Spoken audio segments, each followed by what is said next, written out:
Hey guys, welcome back to the Justin Wenzel Podcast. On this show, we like to just share experiences live with people with awesome stories that are doing great things to help change people's lives for the better. If you guys like what you're seeing, just make sure you click that subscribe button. And today we have a super special guest. Justin, what's up, dude? Hey man, thanks for having me on. I'm glad to be here. It's cool, man. You flew out here just for us. And, you know, you are a co-host, right? Or a host of what, the biggest podcast in sports and fitness? Mainly health and fitness, but Mind Pump. I'm one of the hosts with Adam Schafer and Stefano, and we've been doing it for a minute, man, for about 10 years. We all have different backgrounds, helping people out, training clients, and we've kind of just moved that format of that individual experience and been able to scale that and be able to kind of help people out virtually and remote. And that's really what it's all about. But before we get really into that, because I want to dive into that, because you and I have a lot in common in that regard. But for people that are watching this, because a lot of people that are watching this are developing their personal brands, the stuff that we talk about. And when people start posting content, and we'll be specific to podcasts, like what you just said right there, you've been at it for 10 years. 10 years. And I think, you know, a lot of people, when they start their podcast, they get discouraged. We're launching this channel from the ground up again. And it's like, I know that I won't have any real data until what, 100 shows? Yeah, at least. Yeah, you got to put the work in. That's the thing. I think people, it's frustrating because there's a lot of content out there and there's a lot of people like your Gary V's and, we are great content, but at the same time, you kind of get swept into the hype of like, man, I got to get after this and I'm going to be able to see the return of my work right away. And it's actually, Gary Vee does a good job of kind of like slowing people down and look, you got to put the steps in place one at a time and, really be deliberate with how you're working towards that goal. And it doesn't happen overnight. I mean, our story, it was a year before we even started making a dime.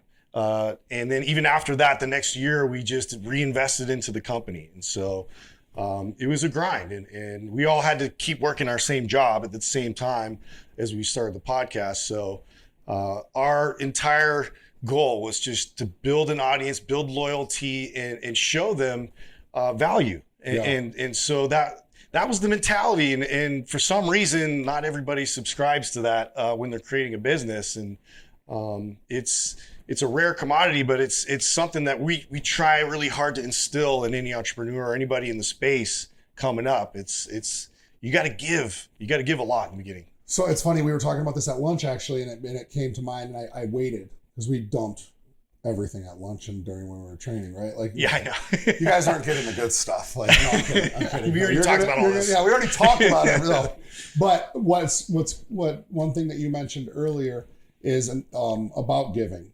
And how you guys didn't even charge anything for the first, year you said? Or yeah. So then in the same token, you just mentioned Gary Vee. And Gary Vee's routine is give, ask, right? That's like what he's famous for. Right. You guys give. When do you ask? Yeah, that's been something that we're trying to get better at. Actually, we waited until our audience approached us. They're like, do you have a Patreon? Do you have something that we can go to support you guys? Because it's been so helpful and it's been so transformative in terms of the mentality I have going into the gym. Like, I'm seeing a lot of return from this and I want to make sure you guys keep this afloat and keep moving forward. And so we're like, okay, well, let's figure this out. And so we were able to create a program, and that was our first product that we even had and we launched, and it was right out of the gates. It was very successful in our second year running the business, and then that just became a major piece of our business that we were waiting kind of for our audience to ask us, what do you want? And I think that it's been a partnership in terms of we're always asking the audience what we should do next. Like we're having that constant communication with them. We're bringing them on the show to ask us questions. And so we tried really hard to incorporate your everyday average person, like what you actually want versus us, like just, speculating and thinking, hey, we're going to create this awesome thing and hope that people subscribe to it. We kind of did the opposite. That's a massive factor to your success. Yeah. It's so funny because so many coaches go into this and they're program hustling. Mm-hmm. How many paid clients do you guys work with? So paid clients, this is actually a new business. Okay. So that's the map. Maps is actually, it's an online program. Anybody can buy it. You don't have to be a coach or a trainer. Now, we just, again, like fast forward a few years, this is the last like year and a half ago, we created an education course for personal trainers and coaches. And this was to kind of help where we saw deficit in certifications and the bodies. They're really good at educating in biomechanics and physiology and programming, but they're not good at business. And so we saw a massive deficit there. So we created an entire course that was, really how to market yourself, how to sell yourself, how to utilize all these tools that are out there now. And so we got CEU credits for that. And so now that's been one big leg of the business that we've added on. And then the recent one is that we actually have trainers that work underneath us. Okay. And so we weren't training anybody before that. We stopped that. That was all in our individual businesses on our own that got us started. So I was a personal trainer for another 10 years prior to Mind Pump.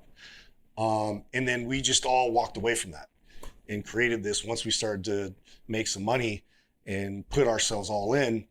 But yeah, that's a recent development. Okay. For us. So I love that.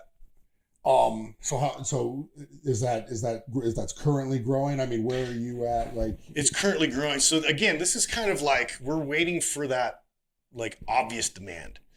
But if you play it the same way that you played the rest of Mind Pump, then it should work out very favorably in terms of actually asking people what they want and delivering on that and above and beyond, of course, because nowadays we know in marketing, especially in the fitness world, and I want to get into the authenticity and transparency of the fitness world or lack thereof. Yes. Yes. Let's get into that. But when you're able to, well, nowadays, let me back up. What I was just about to say was nowadays it used to be under promise and over deliver, especially in marketing, especially in marketing. But because of the competitive nature, and I never say anything saturated. If you know something about me, if you say saturated, that's the one thing. I'll go, if you're a fucking weak ass. There's always opportunity. Yeah. Yeah. And by that logic, everything's saturated. So either way, yeah, I like the approach. And when it is competitive, the under promise over deliver thing is done. It's over promise over deliver. You have to bring it. You have to bring a lot of noise, and when you do ask, you're able to give what people want. You should do that from the very beginning with your content. What do you want to see more of? Just like you did with the podcast. That's what's suggested. That's what the top dogs at Meta suggest. Yeah, I mean, it's worked out real well for us, and it wasn't. I mean, it was intentional, but really, if you're going to lead with trying to help people honestly and authentically, I don't really see another approach that's going to be better than that, right? It's for us. It's like what can we do to win you over, to win that loyalty, to get a fervorous kind of fan base. You're not going to win them over by asking too early. It's never going to work out for you that way. So it's just been one step after the next, and we look at opportunities because we started creating programs that first of all was just about building muscle, and it's like the basics. And then it just further on, we kind of find out what people are interested in, what they're pursuing, whether it's losing body fat, whether it's, I want to get up on stage and compete as a physique competitor, or, I want to be a strongman, I want to be a power lifter, or I'm into athletic performance, or I'm a stay-at-home mom and I only have like 15 minutes to give. And we've actually, the irony is, as we started to really ask all these questions of like, where are the pain points and where do we see drop off in people pursuing this fitness goal that they have or this health goal that they have. And when you see that drop off, you realize there's an opportunity there. And so that's really what then carries us next into I create then.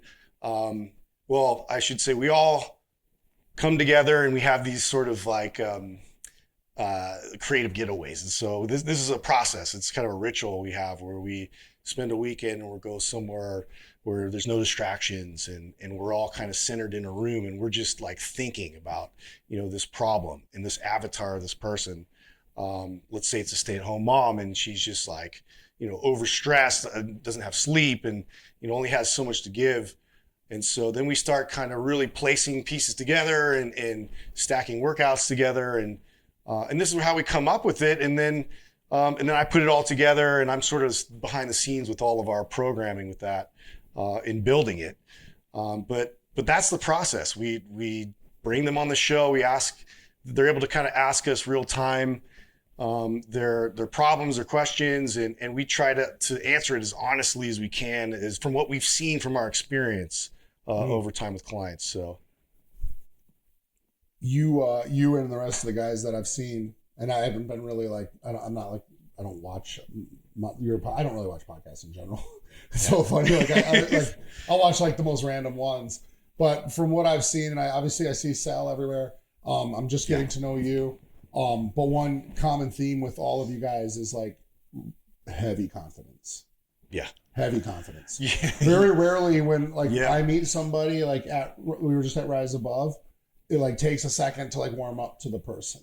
And right away we were like, what's up? What's up, bro? I don't know you. You're like, I don't know you. I'm like, let's get to know each other. Doesn't matter. Yeah. But that's rare with grown men these days. And I would tell you that what people that are just getting into this, because what this conversation is going to be about is honesty, transparency, authenticity in the fitness world. When people are just getting into this, you can tell they're cluster fucked. They're all over the place and they lack a ton of confidence. A common theme is imposter syndrome. Mm-hmm. A common theme is allodoxophobia. Are you familiar with that word? I'm not. Fear of what people think of you. Okay. Which is the most common fear. Sure. Coincidentally, it's what keeps people from being successful. So that confidence, and it comes from like obviously what we started this conversation off with, like repetition. Mm-hmm. Filming, whether you like it or you don't like it. You trained people for 10 years prior. You tested your audience. You requested your audience's feedback over and over and over again. It's reps. So confidence is obviously built off of discipline, repeating the same thing over and over and over again. So here's the deal. The disconnect that we were talking about and that this conversation is going to be about is the lack of honesty, authenticity in the fitness coaching space. Yeah.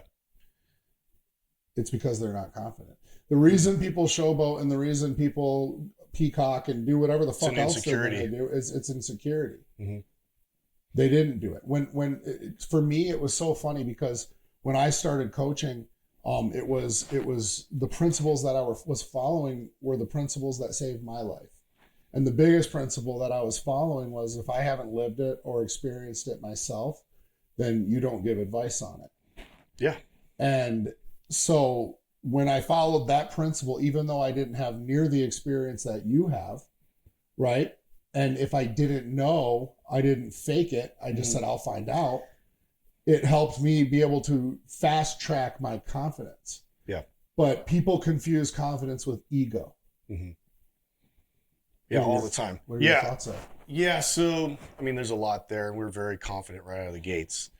And for me, I think if you listen to the show, you've been able to hear a timeline of how this journey has gone for me individually.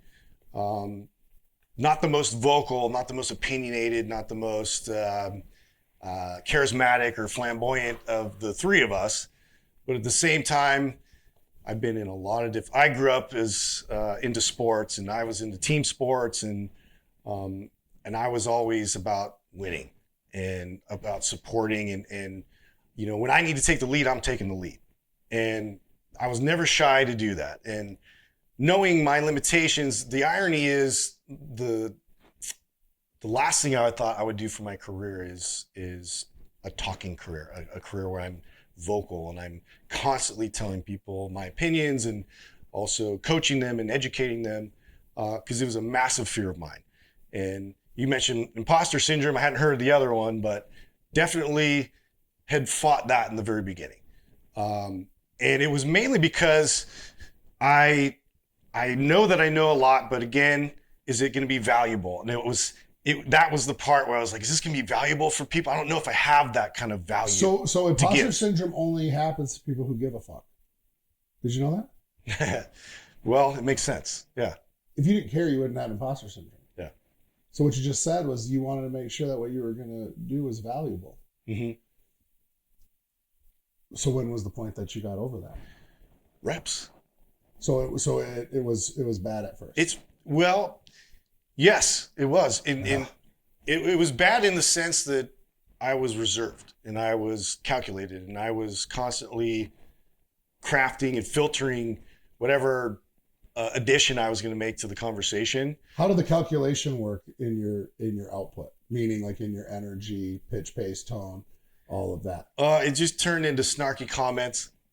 I was the guy that was like throwing the one-liners all the time and would hijack their conversation just to try and insert myself. But I would allow, but you guys all have big personalities. Big personalities. So did that turn into... I thought it was going to clash, but I think that because it's a bit of a, now we're like brothers. Like we're definitely like brothers. Yeah. And, there's a bit of that like friction in terms of, for me, I want to contribute and provide value. And so I don't want to be overshadowed at the same time because I want the ball sometimes. Are you, all three of you, very competitive? Yeah. Yeah. Very competitive. Well, yeah. Yeah. I was going to say Sal's doesn't have a real sports background. He's more, he could recite studies and he has this like superpower. He literally has photographic memory. Oh, wow. And so, which has been great for us because it's like, I've read all the same studies. I've read all the same books. Like I'm very educated in the field. But my ability to articulate all these points has been rough and it's been a long road. Where he can recite it. He doesn't even have to try because that's his personality. But then he can't find his way if we leave the studio, like he needs navigation on. Like he just lost, yeah. It's just like, it's so funny because it's the superpower, but it's limited. It's very limited to just health and fitness articles and studies, and he's very passionate about fitness, and so it really helps to build up a lot of confidence for us to speak upon a lot of issues that we see with scientific backing, and so. It's a rare dynamic. I don't know how it happened that we were able to find we all fit each other's deficits. So you lost the calculated behavior. I started to lose it because I just built confidence in repetition, and we are not media people. So we've never been media people. We didn't know anything about podcasts when we first started, but we all had something to say. Mm-hmm. And thankfully so Doug's our producer. He's another one of our equal partners. And this is what trips people out a lot too, is we're 4 equal partners. And that's a marriage. Yeah. Most wouldn't suggest that. No, nobody would suggest that, especially 4, yeah. 2 in general. Two is tough. It's rough. I'm sure you probably had businesses where you've had fallouts with your partner. I've had it before in the past where it's blown up in my face. And no. Yeah. Never have. I don't ever partner. Oh, you never partner with people? No. Okay, well. No, if Scotty and I would be technically partners, but we both have it's both of our own with one, basically a Y. Okay. Or a fork in the road to one. Yeah. So it's his stuff is his stuff, my stuff is my stuff. We don't mix them up. Yeah. Yeah. That was how I was always taught, was to have 2 LLCs built into one when you do a partnership. Smart. Yeah. So I just did it that way. And because when I started this, it was just by myself. And then I brought Scotty in, and then him, I couldn't have done it without him. Mm-hmm. But no, my brand is my brand. His brand is his brand. And then JWX is like the community that we've built inside of it. Okay. So you kind of umbrella that all together with JWX. Yeah. It's almost like a reverse umbrella. You know what I mean? That's right. So yeah, I because I've always heard the horror stories of partnership and things like that, but that's not really where I wanted to go with this. I was just curious about that. You lose the calculation. Now it starts to become more fluid, more authentic. Mm-hmm. So what did that happen? What happened with the show from there? Well, so the work going into that, and I had mentioned this before we got on air, was with improv classes, and so my personality, I've always been drawn to things that are really difficult for me. Like if it's difficult, there's a reason it's difficult for me, and I want to figure out a way to improve, and that's where the growth is, and that's where I've always seen the biggest opportunity for me, and it's helped me expand and got me to where I am today. As a result of that, but there was a lot of fear, and I'm like, wherever there's fear, I'm running towards it. And that was a big fear of mine. And so same thing. It's like, I just noticed, I was just a lot of friction, a lot of like internal dialogue when I'm on the podcast. And there's a lot of like, just like, it was a struggle, for me personally. And so I decided to start doing this class just by myself, downtown San Jose, and, doing these silly drills and these, which you're pretty familiar with. Yeah. And it really makes you, it really puts you in a vulnerable position, because it's like, I don't know these people really well. I don't have like any kind of like rapport with them, but I have to do these goofy, weird drills and act things out and remember things and be stuck and look stupid. And, so it was rough, but then I was like, oh, that was so good for me. And then I showed up again, and then I showed up again. I kept at it for a year, and then I just noticed right away how that was contributing towards. Now I have an ability to just let it out. There's not as much of a wall there that's stopping me from inserting myself and having that addition to the conversation. Getting over the fear of public speaking, and especially when you have to be silly and stuff like that, it can be terrifying for most people. But there is a level of growth, and then there's that level of high, and then there's that level of relief when you get off stage. Yeah. And then all of a sudden you're like, I want to run that again. Yeah. So Jay Ferrugia, you're familiar with Jay, he got me into I had done improv stuff before, but like he got me heavily into it. And then he loves doing it, and I love doing it too. And he won't admit it, but I'm his favorite partner. He's always picking you. Yeah. But then like, nowadays, like we were at brunch like a few months back, our wives and the two of us, and in the middle of brunch, we just started riffing and doing like playing the games in the middle of brunch. People are looking around like, these guys are fucking crazy. And our wives are playing along. Yeah. My wife's very calm and collect, but she'll get down, if everybody else is. Mm-hmm. And we're fucking screaming across at each other at the table. And it was like that high, like it's liberating. It's liberating. Yeah. I remember texting Jay like a week later. I'm like, hey, let's do that at brunch again. Yeah. You know what I mean? It was so much fun. And I think people that are looking into that, because again, I think the quickest way to find like your voice, find your authentic self and get comfortable on camera is by doing improv. Yeah. I think you did it exactly the right way.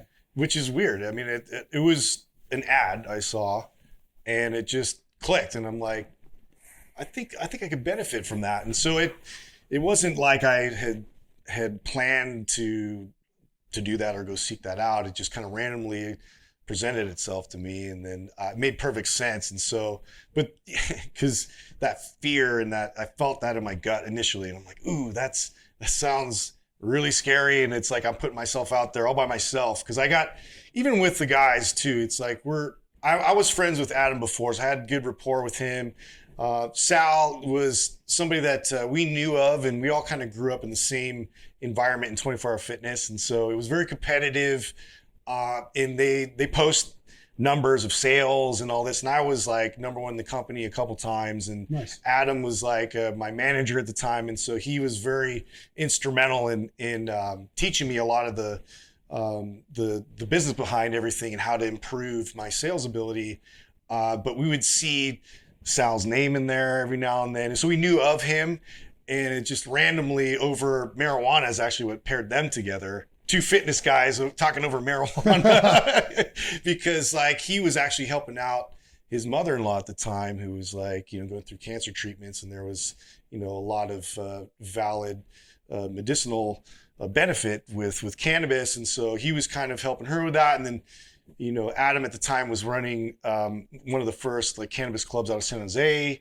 And he left the fitness industry, and I actually pulled him back in because I left a long time ago before that. And was just running my own business at the time, training clients. And so we reconnected. But the irony of that, it's just kind of funny because that's really how we started off. It's like... So you guys were all 24-hour gym employees? Yeah. Wicked. Yeah. Sal was like one of the first managers that was like, and he was like 19 or 20 years old. Oh, wow. Yeah. And he was running his own club and just crushing and killing numbers. So he's like a natural born salesman. He's just like, he's our pitch man. Yeah. Just like you just put a coin in him, he'll go forever. We don't have to do anything. It's crazy. Yeah, it's great. But at the same, it's funny because like I think Adam and him are a little more competitive because he's very, he's our deals guy. So he's kind of like, and again, we've done a lot to disrupt this whole industry with like the whole network part of podcasting, where they take a percentage and you do all these deals for sponsorships. Like we're like, no, we're doing this all in house, and we're writing our own contracts, and we're creating our own deals. And so we kind of led the way with that and started helping other podcasts with organizing that and realize like figuring out how to squeeze more out of these deals. And he's been fantastic with that and really helped our partnership side of the company. But we all have our own kind of strengths with that. And I'm the builder, and I kind of go through a lot of, what we talk about. Now, who's going to make it? So that's sort of my addition to it. But every now and then I'll come in for some of the sales stuff. But, that's where we're at with our dynamic, and it works, and it's unique. But yeah, it does get there's friction there, and there's ideas that we have that we fight over. And so I'm not going to say it's like hasn't been rocky, but it's definitely like a lot of respect, and the respect is really what drives us forward because we all want to win. You guys have been in a 4-way partnership for over 10 years. Yeah. I think I might be the only one. That's more than most marriages. Yeah. It's crazy. Yeah, and there's 4 of you. Yeah, there's 4. What do you call that? Because it's not a menage a trois. It's like whatever 4 is. Yeah. So that's fucking. We're doing it. Yeah, that's really good. So breaking into authenticity, because I think we answered like a lot of it is the confidence. Here's another thing that we talked about on one of our calls the other night. It's very hard to be authentic on your 12th take. Meaning when you're sitting there trying to like script things out and go over and over again, you lose your heat, you lose that thing. Yeah. So if it's impossible to be authentic on even your 6th take, like you start to get burned. That's where the reps come into play. Mm-hmm. The quicker you can get comfortable, be yourself. And here's the thing. I think everybody's likable to a certain extent. That doesn't mean that I like everybody, but I think that's another big thing too that people battle with is like likability. Mm-hmm. Right? So like, and likability and authenticity go hand in hand as well. All 3 of you guys are extremely likable, and it works out really good. But if you were somebody who was not as confident, other than putting in the reps, how do you bring that out of them? Yeah, I like that. The authenticity part, so I guess an example of that with our podcast is we don't edit. We don't really edit. I mean, it's what we say is what lives. So we don't screen through and really take out flubs or like in the beginning, there was a lot of like, awkward moments. You said something bizarre, and it was just raw. And we actually like tried to coin it raw fitness truth. Like that was our sort of tagline. When did you give up on that?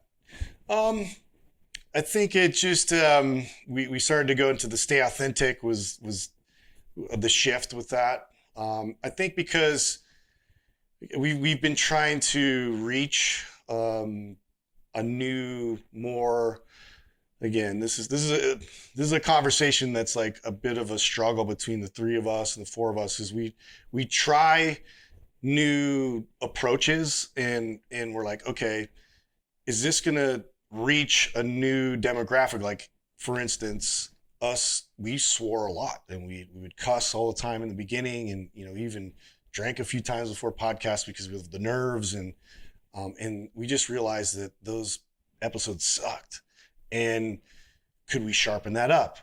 Also too, when somebody's introduced to your podcast, and we do a lot of conversational locker room kind of banter in the beginning, and then we usually get into the education part of it, and something that you could take away and apply to your training or whatever you're doing. But we'd lose people because in that initial intro, they don't realize that we're a podcast that's devoted to fitness and health, and and we're trying to just be real, and we're going to have conversations. I don't know where it's going to go all the time. And so we started being a little more deliberate about the first thing we're doing is a fitness tip. And so this is the hook, and this is sort of, so we go through ideas of like using certain marketing tactics or bringing people in that are like assessing, what's going to help us get more reach. And certain things have worked and certain things haven't. And then you kind of reassess, like, is this really our brand? Is this really who we are? And can we put a spin on that? So this is really where we started to kind of look at, we're algorithm chasing now, and we're leaning too much into that. That goes against everything. It's against it. It's against the grain. In the beginning, we had a lot of piss and vinegar in the beginning because we had a lot of enemies, targets, like this organization, this one, these trainers are doing it wrong, and we're highlighting all these deficits. And if we're going to point out all these problems, well, what are the solutions? We have to create the solutions. Correct. And so we had to build that. And then we built it, and now it's like, and we've sort of surpassed a lot of these companies and organizations that we criticized before. So now what? Where are we just going to bully people? Like, where are we going to, I'm like, we're looking for new targets because we're competitive, and it's like, who's the enemy now? And like, and it's bigger, and it just keeps getting bigger. And so realizing too, and you could see where, I guess an example of this for like stand-up comedy, you see clean comics versus like some raunchy comics, or like, and I love like, the raunchy side, and like it's hilarious, the dark humor, it's amazing. But then you see somebody like Nate Bargatze or like, but really clever, but is clean, and then he's the top selling stand-up comedy out there. Pete Holmes. Pete Holmes, I love him too. Yeah, he's great. Hilarious. Yeah, super conservative, fun to watch. Uh-huh. He's gotten a little raunchier though. He has, and he's done a little bit of that. I don't know if I like it as much. No, yeah, I liked it when he was like, like. Have you seen his show? No, I haven't seen his show. I've seen a lot of his stand-ups though, where he's talking about his like youth group background. Yeah, so you grew up in evangelical. I totally relate. Yeah, same here. 100%. So, yeah, so his show is basically him backsliding. Yeah. Moving to like New York City. Okay. Started hanging out with the liberals and the free thinkers and things like that, and whatever. That's another conversation, but it's that. Yeah, I totally get what you're saying, and I swear a lot, and I know that I get suppressed probably because of how much I swear. Mm-hmm. And again, it's like that. What do you do? Well, I'm not gonna stop. Like if it comes out authentic, I'm gonna say, I'm gonna say shit, fuck, whatever. Yeah, it's just gonna come out. Do you guys bleep out? No. So you guys, that's good information. No, but and again, too, we've brought on Bishop Barron. We've brought on like examples of like we brought on this this monk. We brought a lot of like spiritual additions to the show just to interview and kind of broaden perspective, and really like the show Mind Pump. It's we didn't want to have the ceiling of like we're just fitness guys. There's like health in general is this, it encompasses, you know, the holistic approach. Like, so it's all things included with your lifestyle. And so that, you know, people need some kind of spiritual component, you know, whether, you know, whatever that looks like for them, it's something outside of yourself. So most really. people, when they're going through a transformation in their life, they tend to find those components anyways. So it is nice to be able to have like, to have kind of a resource for all elements of personal development as a whole. Yeah. Yeah, I like that. So, damn, that's interesting.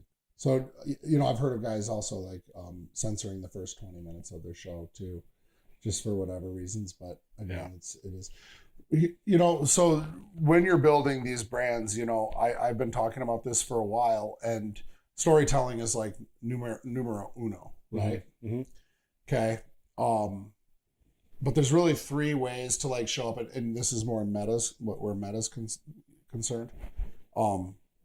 Back when like I first started, it was like extreme wealth, which was almost always faked.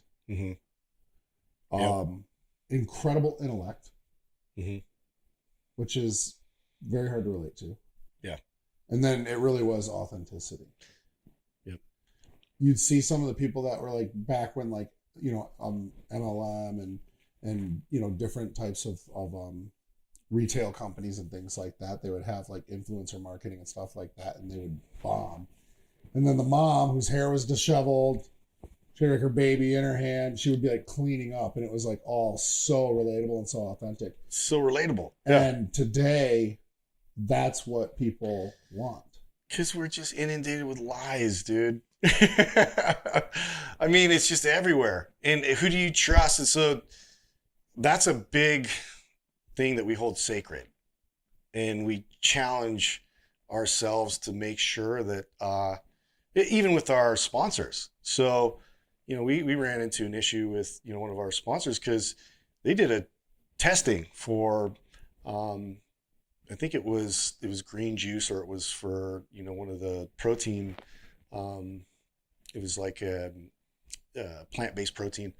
And one of our sponsors is a big producer of that. And we're looking at all the names on the list and all these like major labels that were getting popped for heavy metal toxicity and, you know, a lot of like shit in there that was alarming.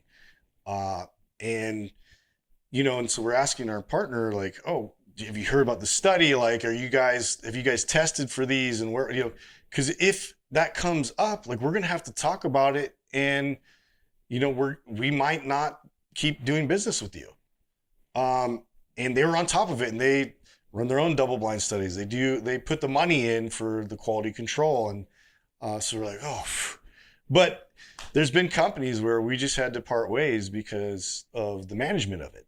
And management in terms of transparency. Yeah. So that's pretty heavy.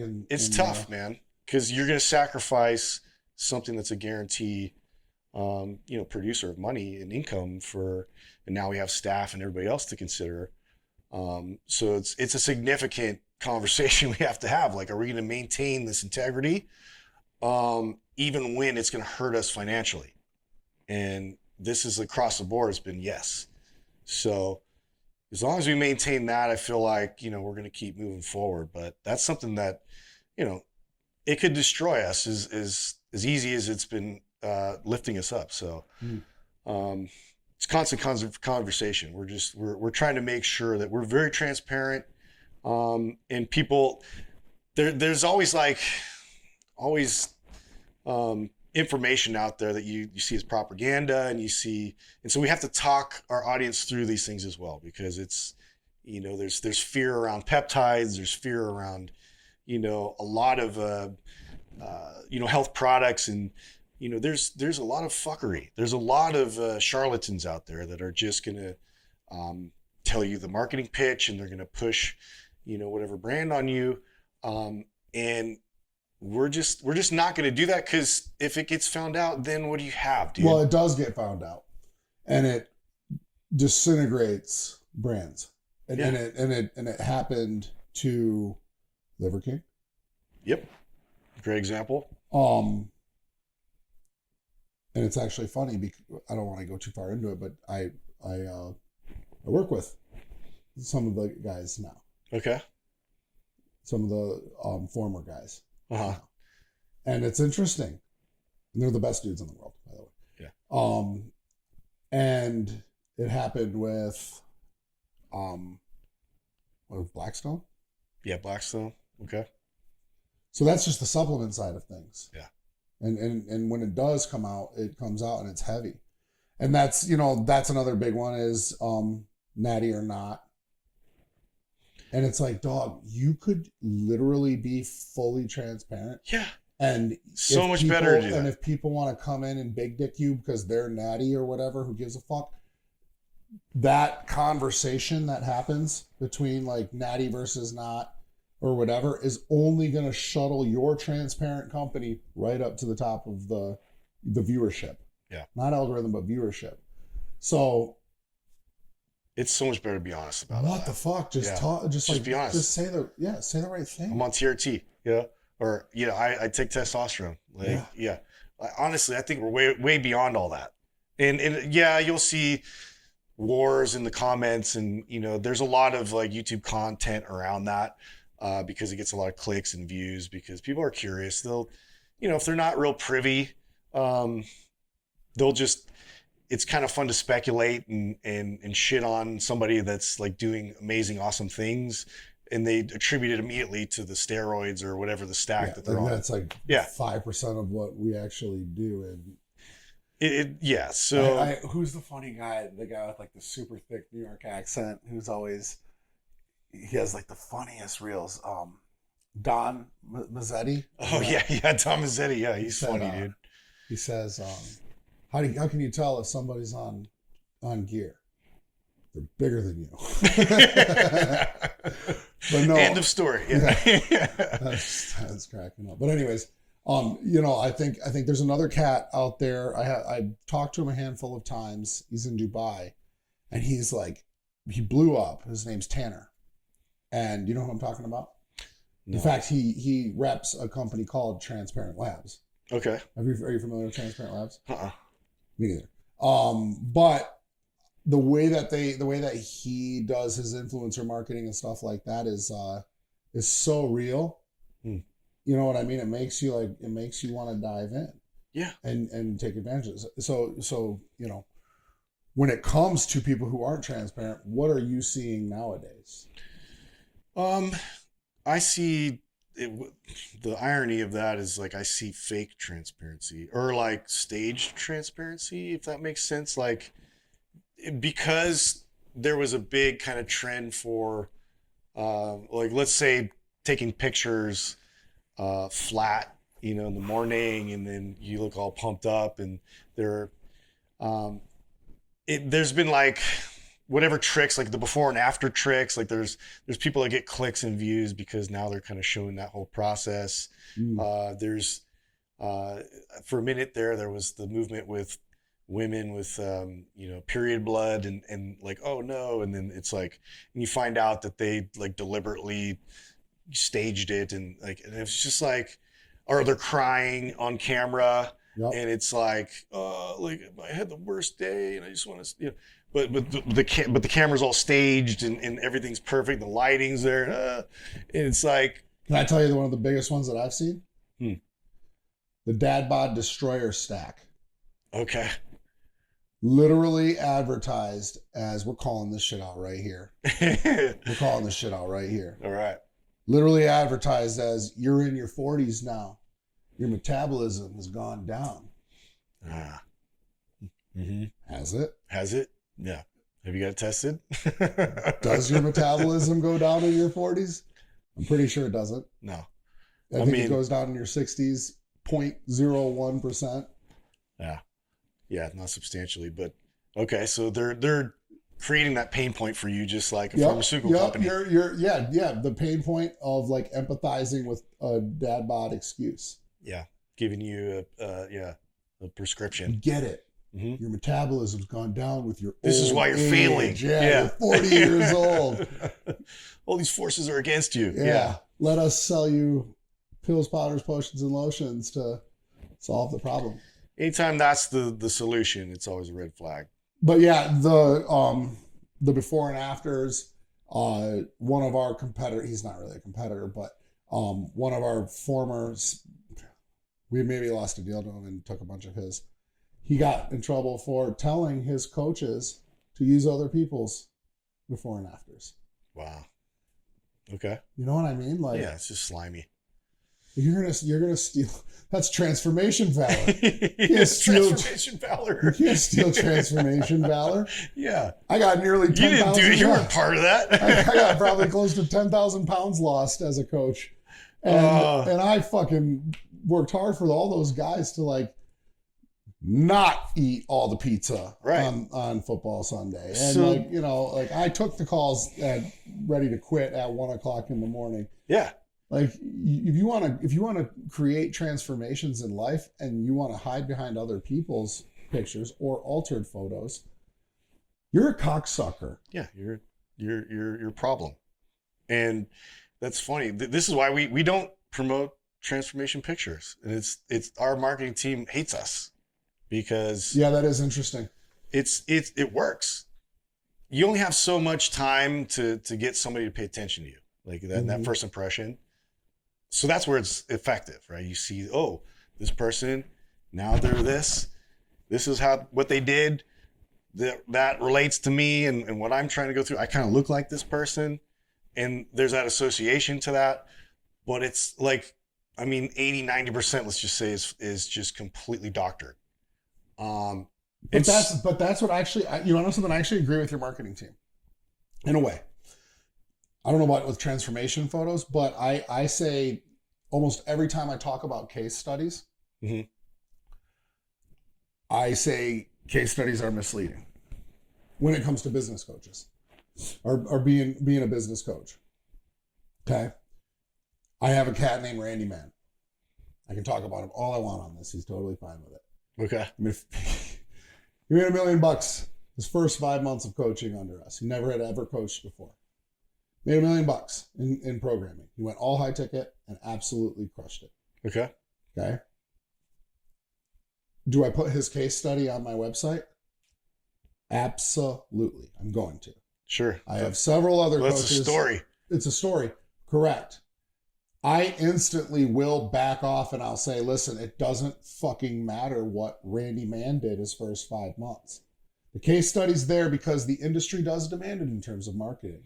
Yeah, social proof. But that doesn't mean that you're going to be the next Randy Mann. Randy came at us with a very lofty goal, with a very heavy offer, and said, if I can sell year-long programs for $60,000, I only need 17 or 18 of them.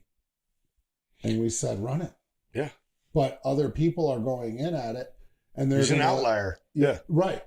But I'm going to use the case study, of course. It's mine. I helped develop. But at the same time, I'm able to establish more credibility by being transparent with, like, the case study is bullshit.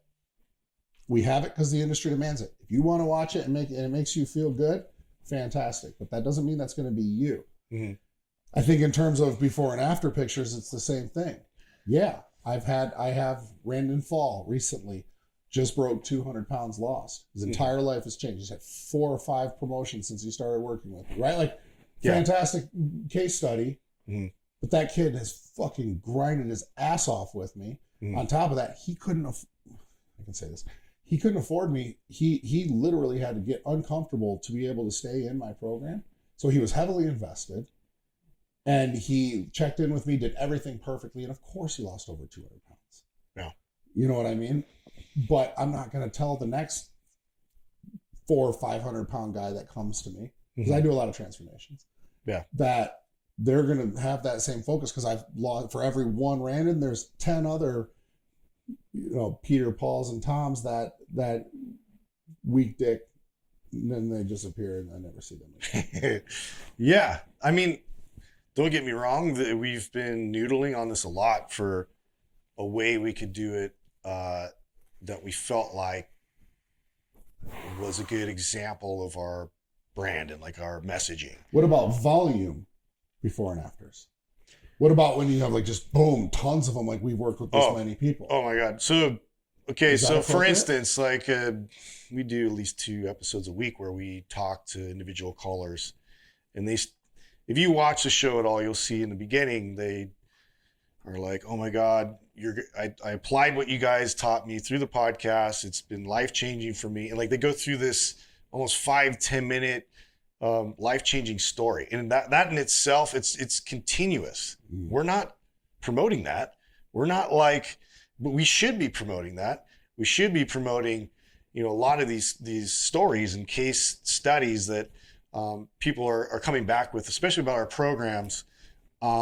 So we're trying to kind of place those as clips from those conversations that we're having with them, as opposed to just look at my body.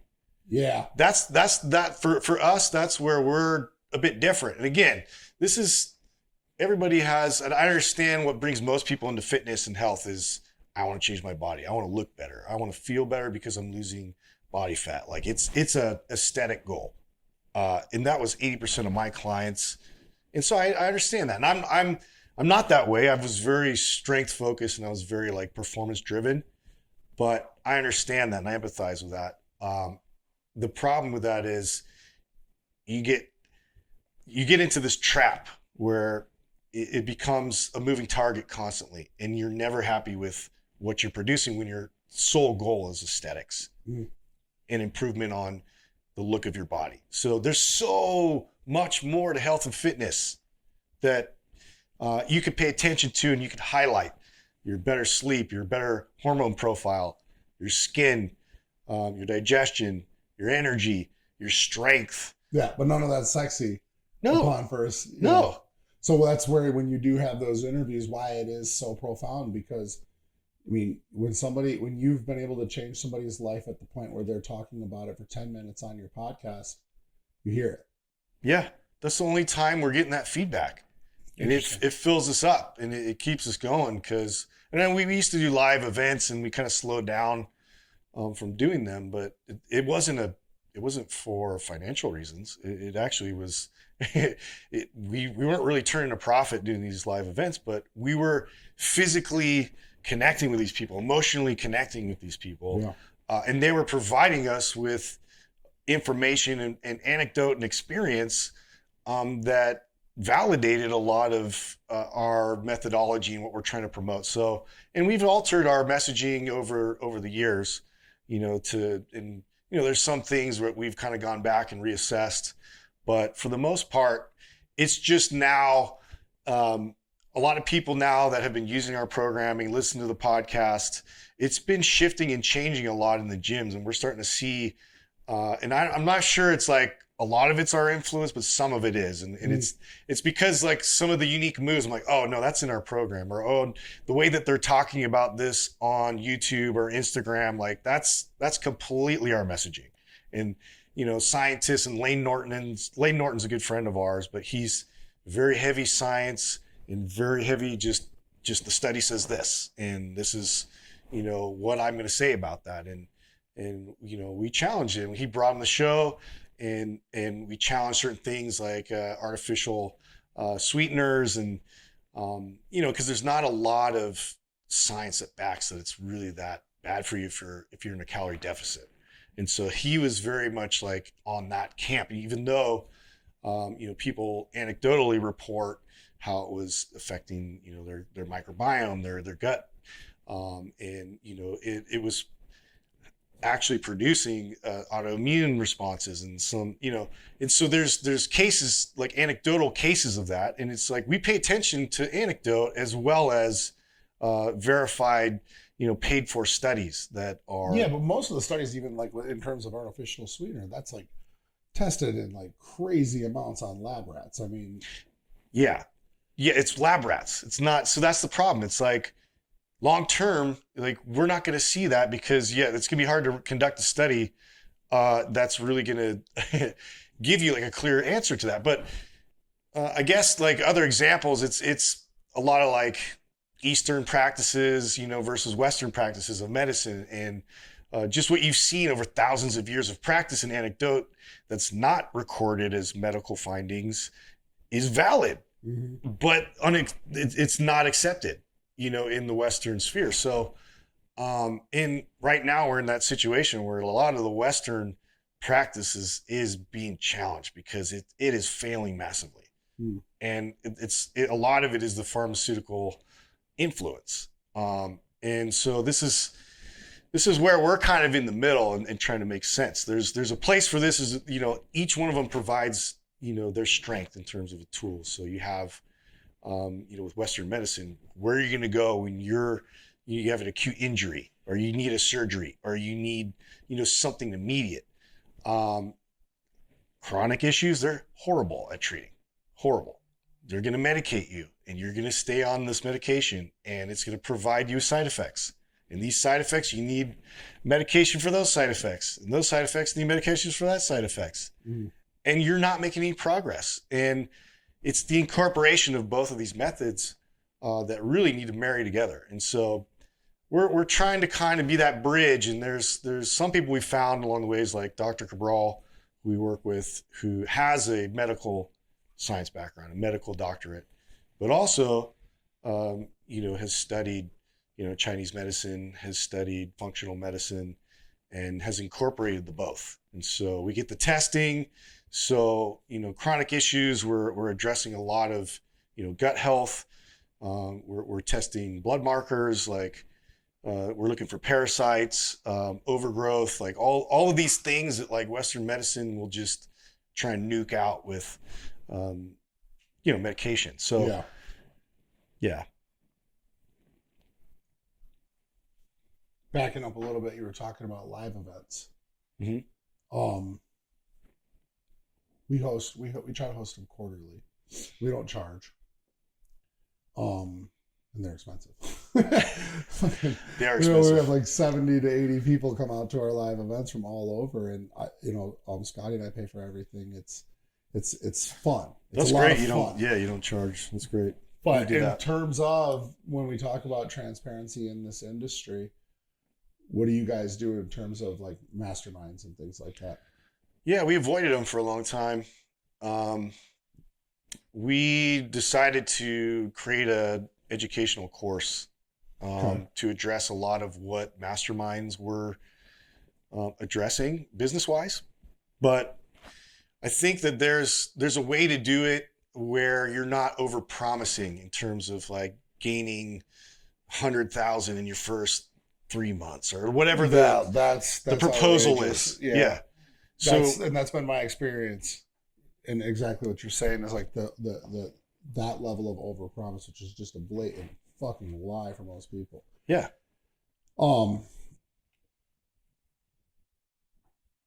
Most masterminds are so gay. They're horrible. People treat it like it's a fucking music festival, like they're going to see their favorite musician. Yeah. And it's like you get the laser light show, you get the stage and the rah-rah, and then you leave, and you paid an exorbitant amount of money to be there. And to be resold again. To be resold for the next event. But then what they're teaching you is how to run your own mastermind and do what they're doing. A lot of times, I mean, that's probably different now, but. So, I like workshops, and I like certain speaker series, but masterminds, I think the only people that benefit is the mastermind. And I have a hard time with that too. And the other thing too is, again, it's like, these are just businessmen. Yeah. We're just businessmen. Like we like, there is no mastermind out there that would be able to tell you the truth. Put in the work. Yeah. Show up when you don't want to show up. Do the consistency. Take the improv classes. Work on your own personal development. Mm-hmm. All of that. Like, you need to pay for direction, coaching, your course, my program. Yeah, pay for that stuff, because that's the investment that you're making in yourself. But to go up and see some 45-year-old guy that figured out how to work ClickFunnels in such a way, and all of a sudden he delivers his way of doing ClickFunnels so well that you're going to go up there and, like, he's fucking Elvis Presley. Yeah. and suck his dick from the crowd. Yeah, it's gotten out of hand. It's gay. I think. I mean, yeah, I agree. It's gay. I agree. I think we just lost our way in terms of being a master of your craft. Because it's gay.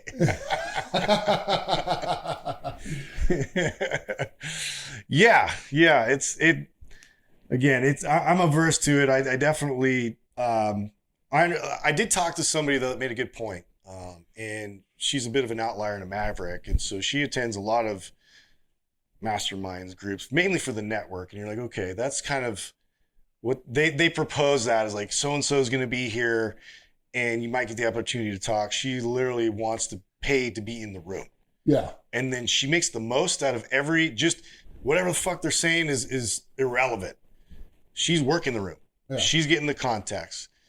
She's taking a lot of the advice, and then also like emailing back and making sure that she keeps watering that relationship, and is massively successful as a result of that. But that's her mentality, is like, yeah, whatever, I'll pay to be in the room, because a lot of times, you're not going to cross paths with some of these people that are like the big movers and shakers, and so I guess if you have that kind of mentality, like in that setting, you can make the most of it.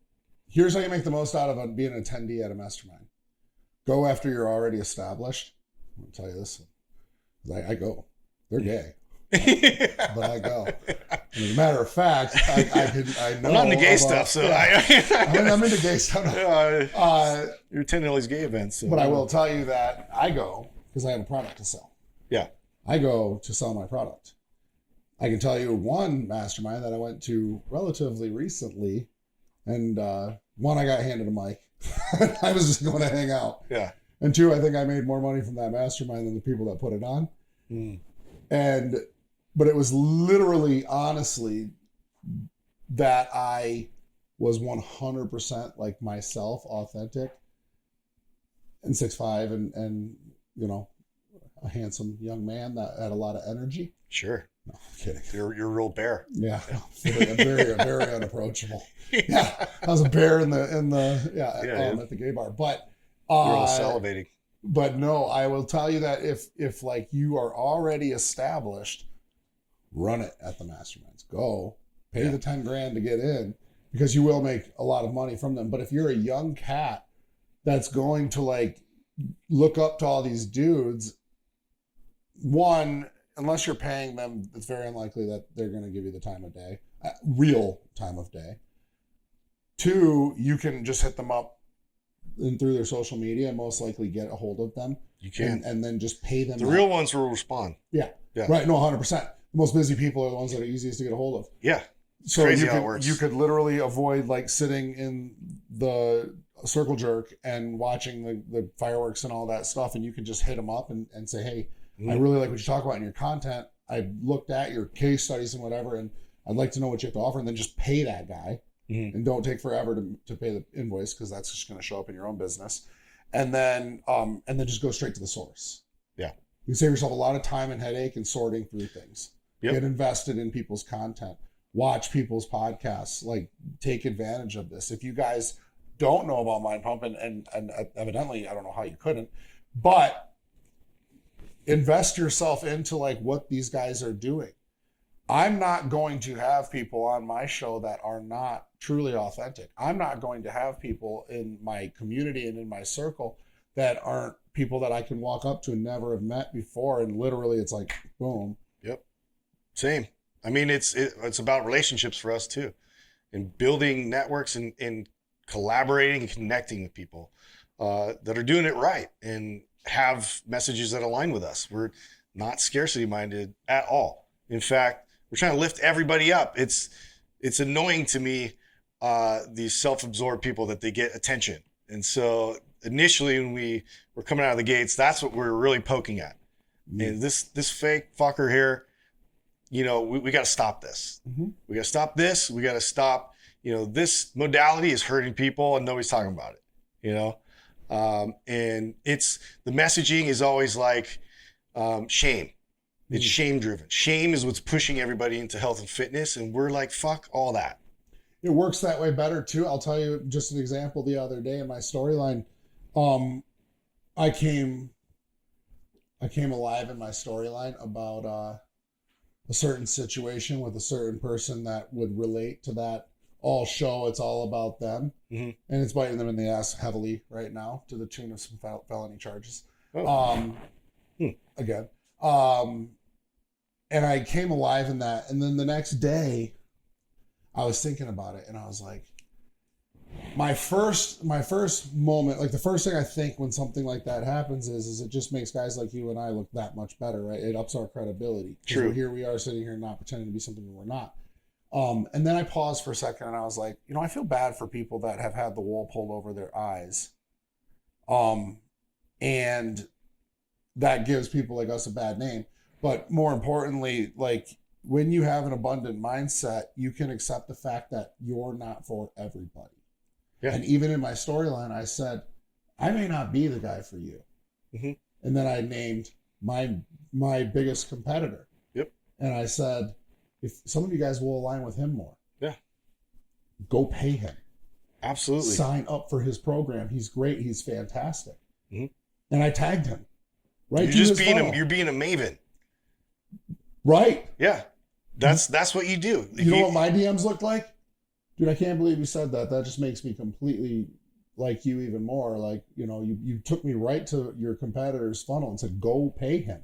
Yeah. Go spend your money with Exactly. that guy. If I'm not the guy for you, just fucking you'll get fast. recommendations. They're going to promote you amongst their peers because they know that that's the kind of person you are. So that's the kind of person you are. That's it. Be that person. Stop faking. Stop faking it. This was fun. Yeah. It was awesome. How are we on time? I think we're tight. Yeah. Yeah. We got a flight to catch. We got a flight. Thank you guys for tuning in to the Justin Wenzel Podcast. Guys, we're going to have all of Justin Andrews' stuff put right below so you can contact him. You can get a hold of him. Tune in to the Mind Pump Podcast. I mean, fucking A. I know that I'm going to become the next biggest Hell fan yeah. after this day. Love I it. appreciate you, dude. Yeah, man. Thanks for having me on. It's been fun. This is great.